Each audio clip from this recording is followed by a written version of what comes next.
Bismillahirrahmanirrahim. Assalamualaikum warahmatullahi wabarakatuh.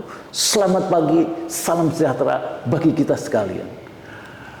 Jumpa lagi dengan Aang Munawar yang hari ini bertemu kembali dengan Bapak Dr. Riza Arif Putranto. Yang dulu kita pernah membahas CRISPR.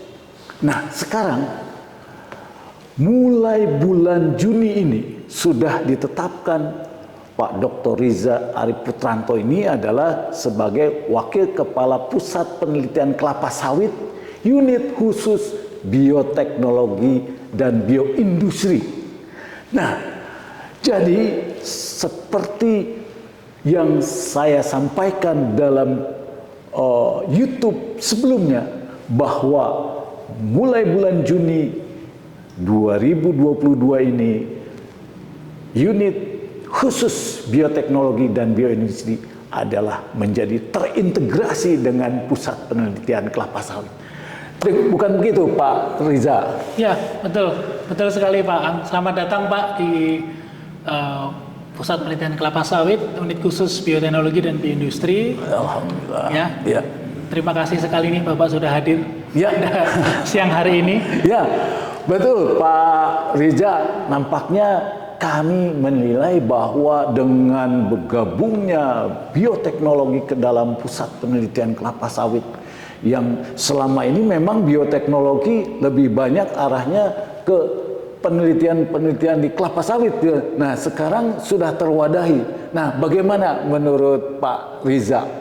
Ya, jadi begini Pak, di dalam perjalanan riset ya, riset bioteknologi ini sebetulnya adalah salah satu kendaraan, kalau saya bisa sampaikan, kendaraan di mana kita bisa mempercepat ya hasil-hasil penelitian. Tak terkecuali di komoditas kelapa sawit Pak. Seperti contohnya ketika kita berusaha untuk melakukan kegiatan riset untuk pemulihan tanaman kelapa sawit. Kalau dulu mungkin memerlukan waktu yang cukup lama, sekarang dengan teknologi-teknologi terbaru seperti genome editing seharusnya kita bisa memangkas waktu pemulihan tanaman tersebut. Juga teknologi-teknologi seperti somatic embryogenesis yang bisa memproduksi tanaman kelapa sawit yang basisnya adalah klon. Itu salah satu contoh. Di sisi lain, riset-riset bioteknologi seperti bagaimana memastikan kemurnian varietas kelapa sawit itu bisa juga dilakukan dengan pendekatan biologi molekuler. Nah, itu sebetulnya adalah keunggulan-keunggulan di mana saat ini unit khusus bioteknologi dan bioindustri bersama dengan saat ini ya PPKS lah secara umum kita bisa mendorong itu Pak. Nah, itu dia betul ya. Memang dulu penelitian sawit klonal ya dari Sumatera Utara, ortetnya dibawa ke Bogor, nampaknya mungkin ada kendala-kendala sehingga nanti bisa langsung di labnya di Mariat gitu yang Sumatera Utara, dan ini mungkin bisa probabilitas keberhasilannya sangat tinggi ya Pak Riza ya. Kemudian saya melihat bahwa Palmarin sudah mulai tersosialisasikan dengan baik. Ini bagaimana nih Pak Riza? Ini program Palmarin. Nah, tentu saja begini Pak, teknologi atau bioteknologi sendiri itu adalah suatu kegiatan penelitian yang sebagian besar dilaksanakan di laboratorium. Sementara untuk aplikasi dari teknologi di lapangan itu perlu pendekatan lain Pak, seperti agronomi kan. Teknoekonomi yang masih perlu diukur. Nah, dengan penggabungan ini kita sangat berharap bahwasannya kita bisa melakukan kegiatan penelitian di laboratorium dengan baik yang tervalidasi dengan matang lah begitu di lapangan. Tak terkecuali untuk produk kami yang bernama Palmarin. Hasil di laboratoriumnya sangat baik, beberapa pengujian di demo plot di lingkup PTPN Group pun sangat baik, maupun di swasta begitu ya. Sehingga sekarang ini kita ingin Palmarin ini bisa kita dorong agar meningkatkan produktivitas perkebunan kelapa sawit, utamanya di lingkup holding perkebunan Nusantara, tapi tidak hanya itu. Sebetulnya Palmarin ini di masa yang akan datang akan tetap menjadi produk pilihan dari PPKS Unit Khusus Bioteknologi dan Bioindustri untuk menjadi salah satu simbol lah Pak, simbol produk kami yang membantu di perkebunan kelapa sawit. Kira-kira demikian Pak. Oke, terima kasih Pak. Sekarang ada juga produk Metarip. Ya, Metarip ini nampaknya bisa membunuh sampai ke sporanya gitu. Ya. Bagaimana Pak?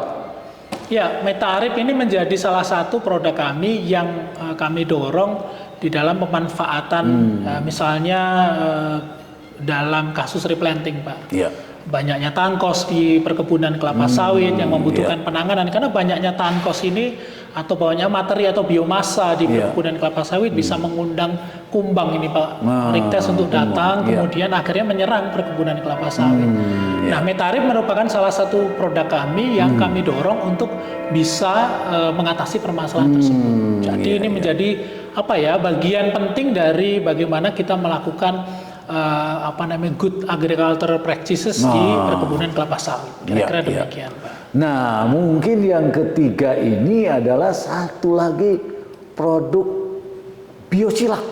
Ya. Pak Riza, coba manfaat buat perkebunan sawit khususnya dan yang lain. Mengapa? Ya, mungkin saya mengambil contoh penjelasan sederhana ya, di mana biosilak ini adalah pembenah Pak ya, pembenah hayati, dan juga dia bisa mengatasi bagaimana tanah itu menyimpan air, di mana kita ini di dalam perkebunan kelapa sawit sangat membutuhkan yang namanya ketersediaan air juga hara yang memadai.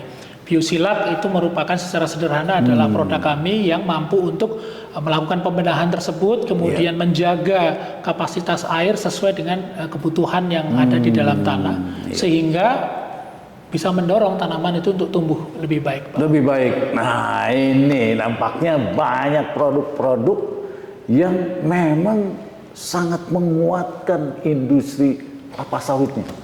Nah, Pak Riza, tadi saya melihat ini neraca tahun berapa ini Pak Riza? Nampaknya zaman Belanda itu dari Prancis ya Pak Riza? Kalau melihat ada timbangan analitik ini di atas nih Pak, di belakang itu berasal dari tahun 1902 Pak. Berarti umurnya sudah 100 tahun Pak ya. Sudah 100 tahun. 100 tahun ya. Dan ini dibuat tadi kami melihat sama-sama ini dibuatnya di Prancis ya. Dibuatnya di Prancis, dan memang Prancis pada tahun 1900-an itu memang salah satu negara yang punya kemampuan teknis untuk memproduksi alat-alat ukur yang paling baik di dunia Pak saat itu. Pada tahun-tahun itu juga ahli-ahli matematika dari Prancis itu kan banyak, dan namanya sekarang masuk sebagai bagian dari sejarah di dunia. Dan itu sebabnya sebetulnya kita tidak heran kalau ada alat-alat yang memang berasal dari sana. Prancis ya. Wah ya. Jadi ini pun nampaknya memang mejanya direktur ya. Betul. Ini sudah sejak mungkin sejak berdiri nih. Iya, 1901 ya. Nah, 1901 walaupun gedungnya tadi di prasastinya adalah 16 Juni 1926. Ya. Wah, dibangunnya 1901 Pak, diresmikan sebagai institusi riset itu 1926. Nah, ini jadi institusi zaman Belanda waktu itu adalah POJ di Pasuruan jadi P3GI, ada RISPA di Medan yang menjadi PPKS ya.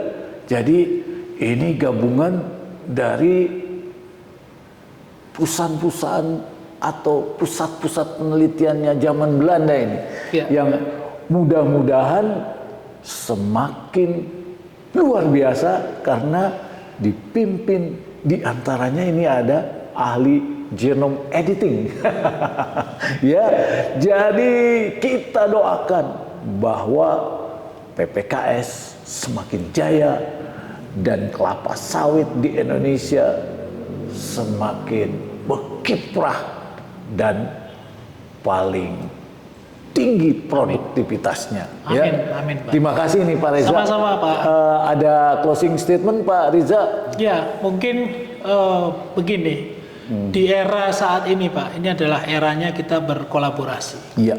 Ini adalah era di mana berbagai bidang riset mungkin harus menjadi satu begitu ya. Iya. Mendorong, kalau utamanya di kami tentu saja karena ini pusat penelitian kelapa sawit yang mendorong riset sawit untuk juga mendorong industri sawit, Pak. Iya. Itu yang satu hal yang paling penting mungkin yang bisa saya sampaikan kepada pemirsa semua, di mana kita jangan sungkan-sungkan ini Pak untuk berkolaborasi satu sama lain. Peneliti dari berbagai bidang yang selama ini mungkin merasa bidangnya masing-masing bisa menyelesaikan permasalahan di perkebunan kelapa sawit, tapi saat ini kita tahu bahwasanya untuk menyelesaikan permasalahan-permasalahan di perkebunan sawit atau industri sawit perlu bidang-bidang yang multidisiplin. Multidisiplin. Itu saja pesan dari saya. Kita berharap kolaborasi-kolaborasi di masa yang akan datang bisa mendorong kita untuk jadi jauh lebih baik. Itu saja, Pak. Terima kasih Pak Reza. Sama-sama, Pak.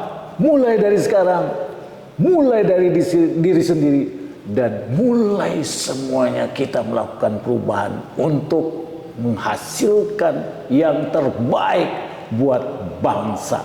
Terima kasih. Assalamualaikum warahmatullahi wabarakatuh.